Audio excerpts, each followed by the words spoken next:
discours, il n'y en aura aucun de discours. On vous propose de retracer ces 50 ans en 5 décennies. Ça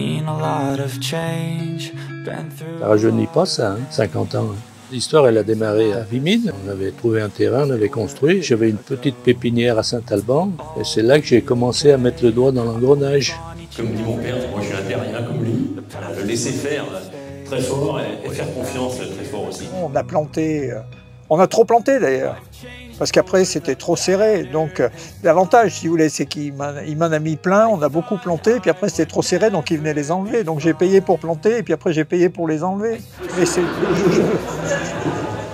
Mais on est hyper satisfait. Cette histoire elle a débuté il y a bien longtemps avec les parents de Christophe et Jérôme. Dès leur installation, c'est mon père qui travaillait dans ce cabinet, qui les a suivis. Puis j'ai eu la chance effectivement de continuer à suivre cette entreprise. On a commencé à travailler ensemble avec Christophe. On était sur un chantier ensemble chez un client. On s'est dit pourquoi, puisqu'on est complémentaires plutôt que concurrents, pourquoi on ne travaillerait pas ensemble? Pas une simple relation client-fournisseur, mais une relation de confiance, de partenariat. L'entreprise Gontier, elle a grandi grâce aux salariés. On a été sollicité pour mettre en application notre savoir-faire.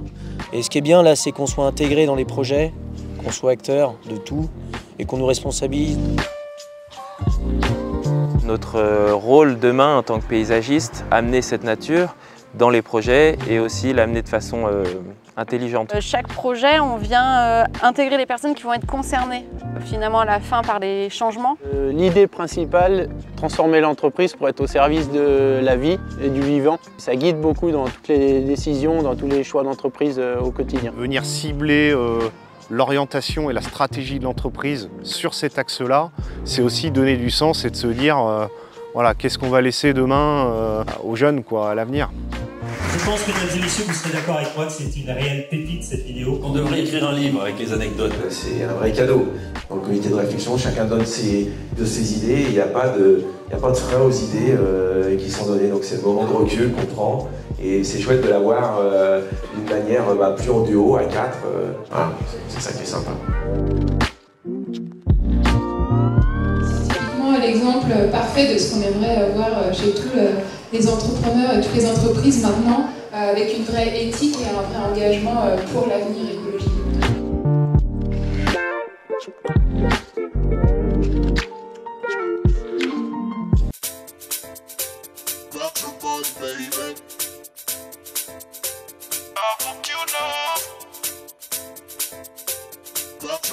Baby.